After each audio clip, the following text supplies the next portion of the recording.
अगर भगवान तुमसे इंतजार करवा रहे हैं तो तैयार रहना।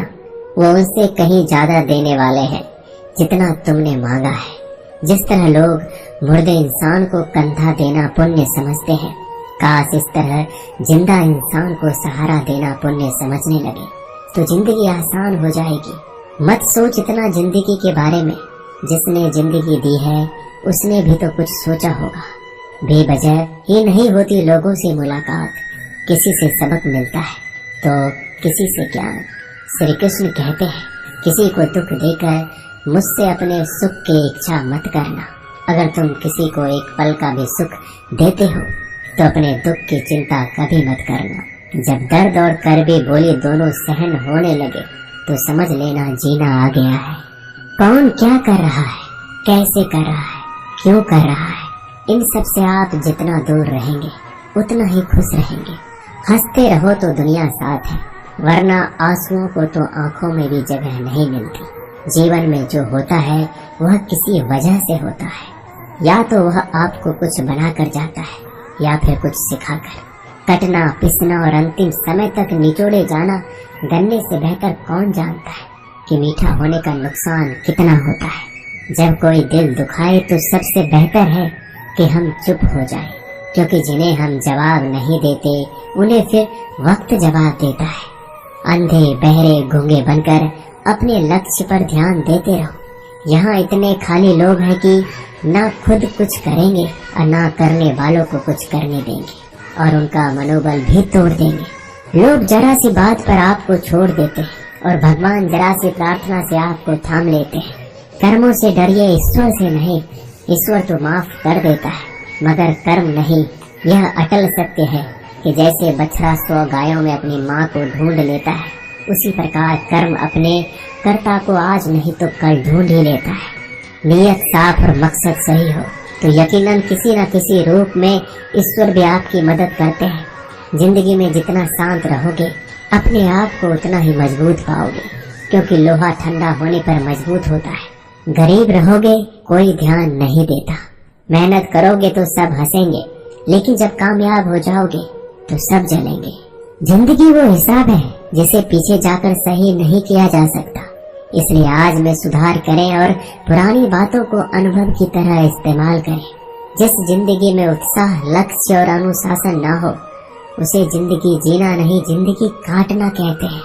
कभी कभी आप बिना कुछ गलत किए भी बुरे बन जाते हैं, क्योंकि जैसा लोग चाहते थे आप वैसा नहीं करते। जिस मनुष्य के हृदय में सच्ची मानवता हो उसकी सोच हमेशा यही होगी कि मुझे मिला हुआ दुख किसी को ना मिले और मुझे मिला हुआ सुख सबको मिले। मैंने हंसकर भी देख लिया और रोकर भी देख लिया, किसी को पाकर किसी को खोकर भी देख लिया। ये जान लिया कि जिंदगी वही जी सकता है जिसने अकेले जीना सीख लिया। जिंदगी बहुत कुछ सिखाती है, थोड़ा रुलाती है, थोड़ा हंसाती है। खुद से ज्यादा किसी पे भरोसा मत करना, क्योंकि अंधेरे में तो परछाई भी साथ छोड़ देती है। अगर कोई आपको सच्चा प्यार करता है तो वह आपको समय जरूर देगा, आपकी हर स्थिति में साथ देगा, हमेशा आपके लिए समर्पित रहेगा, क्योंकि सच्चा प्यार एक दूसरे की खुशियाँ चाहेगा, आंखों में पानी नहीं। लोहे को कोई नष्ट नहीं कर सकता, बस उसका जंग उसे नष्ट कर सकता है। इसी तरह आदमी को कोई और नहीं बल्कि उसकी सोच ही नष्ट कर सकती है। इसलिए सोच अच्छी रखो, फल अच्छा ही होगा। इतना कमजोर मत बनो कि कोई भी आपको तोड़ सके, बल्कि इतना मजबूत बनो कि आपको तोड़ने वाला खुद ही टूट जाए। दर्द आपको मजबूत बनाता है, डर आपको बहादुर बनाता है, अनुभव आपको सिखा देता है। जिस दिन हम समझ जाएंगे कि सामने वाला गलत नहीं, सिर्फ आपकी सोच हमसे अलग है, उस दिन जीवन में सब दुख दूर हो जाएंगे। क्यों रोते हो? मन का ना होने पर जो लिखा है वही होकर रहेगा। एक रास्ता बंद करने से पहले भगवान 10 रास्ते खोल देते हैं। गर्मी के मौसम में पत्ते सूखने के बाद भी पंछी घोंसला नहीं छोड़ते, क्योंकि वो जानते हैं फिर से बरसात आएगी और पेड़ पर नए पत्ते आएंगे। जो हुआ उसे भूलकर नई शुरुआत करो और याद रखो, जिसका कोई नहीं होता उसका भगवान होता है।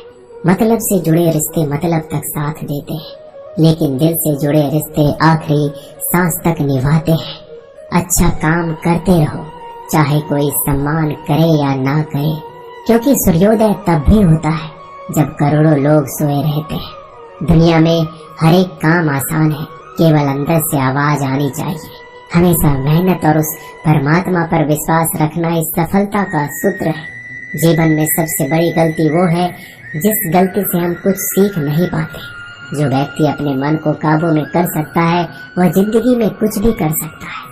इंसान की अच्छाइयों पर सब खामोश रहते हैं, लेकिन चर्चा अगर बुराई पर हो तो गूंगे भी बोल पड़ते हैं। श्री कृष्ण कहते हैं, तुम्हारे बीते हुए कल को तो मैं ठीक नहीं कर सकता, क्योंकि तुम वर्तमान में अगर अच्छा कर्म करोगे तो मैं तुम्हारा आने वाला कल जरूर उजागर करूंगा। झूठी बातों पर लोग आपकी वाहवाही करेंगे, वही लोग आपको तबाह करेंगे। बुरे से बुरा क्या ही होगा, हम तो हमेशा ही सोच लेते हैं, मगर अच्छे से अच्छा क्या होगा हम ये कभी नहीं सोचते। जो ईश्वर रात को पेड़ पर बैठे पक्षियों को कभी गिरने नहीं देता, तो सोचो वह तुम्हें अकेला और बेसहारा कैसे छोड़ सकता है। आज के जमाने में कोई अपना नहीं होता, सिर्फ लोग तब तक साथ देते हैं जब तक उनका स्वार्थ होता है। अगर कोई अकेला है तो इसका मतलब ये नहीं कि उसे कोई पसंद नहीं करता, बल्कि वह अकेला इसलिए है क्योंकि उसने दुनिया की औकात जान ली है। एक बार राजा और उसका मंत्री तलवार को साफ कर रहे होते हैं। तलवार को साफ करते समय अचानक राजा के पैर पर तलवार गिर जाती है और राजा के पैर की उंगलियां कट जाती है। उस राजा को उंगली कटने के कारण बहुत ही तकलीफ हो रही थी, बहुत ही दर्द हो रहा था, लेकिन उसका मंत्री कहता है, शांत रहिए महाराज, जो कुछ भी होता है अच्छे के लिए होता है। राजा को यह बात सुनकर गुस्सा आ जाता है। वह मंत्री से कहता है कि मेरी उंगली टूट गई और तुम कह रहे हो अच्छे के लिए हुआ। वो मंत्री राजा को समझाने की कोशिश करता है, पर वो नहीं मानता और बिना सुने गुस्से के कारण मंत्री को काल कोठरी में बंद करने का आदेश दे देता है। पर मंत्री को इस बात का कोई दुख नहीं था, क्योंकि उसका अभी भी यही कहना था कि जो होता है अच्छे के लिए होता है। वो अपनी खुशी से ही अपने आप को सैनिक के हवाले कर देता है। राजा इस बात को सुनकर चौंक जाता है, सोचता है कि मेरा मंत्री कितना मूर्ख था। उसे लग रहा था कि मैंने उसे अच्छाई के लिए कैद कर दिया। इस घटना के 3 महीने बीत जाते हैं। एक दिन राजा अपने सैनिकों को लेकर शिकार करने के लिए जंगल में जाता है। राजा को एक हिरन दिखता है। हिरन का पीछा करते करते राजा घने जंगलों में चला जाता है। वह हिरन को पकड़ नहीं पाता और जंगलों में खो जाता है। वो बाहर आने के लिए रास्ता ढूंढता है, लेकिन रास्ता उसे नहीं मिलता। तभी कुछ आदिवासी लोग उसे घेर लेते हैं। उन लोगों को पता नहीं था कि वह राजा है। वो लोग अपने देवता को बलि चढ़ाने के लिए एक इंसान को ढूंढ रहे थे। आदिवासी लोग राजा को पकड़कर अपने इलाके में ले जाते हैं। राजा उनको बार बार समझाने की कोशिश करते हैं, लेकिन वो लोग कुछ भी नहीं समझ रहे थे। वो लोग खुशी से नाचते हैं और राजा को नहलाकर बलि चढ़ाने के लिए उनको कपड़ा पहनाते हैं। अब राजा को लगता है कि वो मरने वाला है। जब आदिवासी लोगों का मुखिया राजा को मारने जाता है, तब देखता है कि राजा के पैर की उंगली कट चुकी है। इसको देखकर उसका मुखिया कहता है कि इस इंसान की बलि नहीं दी जा सकती, क्योंकि ये इंसान पूरा नहीं है, एक अंग कटा हुआ है, और उनके भगवान को एक पूरे इंसान की बलि ही दी जा सकती है। अगर ऐसे इंसान की बलि दी जाए जिसका अंग पहले से कटा हुआ है, तो उनके देवता खुश होने की जगह नाराज हो जाएंगे। फिर वो लोग राजा को छोड़ देते हैं। राजा खुशी खुशी अपने महल चला जाता है और सोचता है, अगर मेरी उंगली उस दिन ना कटी होती तो आज मेरी मौत हो जाती। इसका मतलब मंत्री सही कह रहा था, जो कुछ होता है अच्छे के लिए होता है। फिर राजा अपने सैनिकों को आदेश देता है कि जल्दी से जाकर मंत्री को रिहा किया जाए। फिर राजा मंत्री को अपना पद वापस देते और पूछते हैं, मंत्री, उस दिन मेरी उंगली कट गई, मेरे लिए अच्छा हुआ, मैं मान गया, लेकिन तुम जेल में हो, इससे तुम्हारा क्या अच्छा हुआ। मंत्री खुशी खुशी राजा से कहता है, महाराज, आप शिकार के लिए जाते तो आपके साथ मुझे भी आना पड़ता, और अगर मैं आपके साथ जाता तो लोग मुझे मार देते। मंत्री की बात सुनकर राजा को समझ आता है कि जो भी हमारे जीवन में होता है वो अच्छे के लिए होता है। अगर हम अपने जीवन में देखें तो हमारे जीवन में भी कुछ मुश्किलें आती हैं, हम उनका सामना नहीं करते, हम उनको ही दोष देते हैं। ये मुश्किलें हमें आगे बढ़ाने और मजबूत कराने के लिए ही आती है।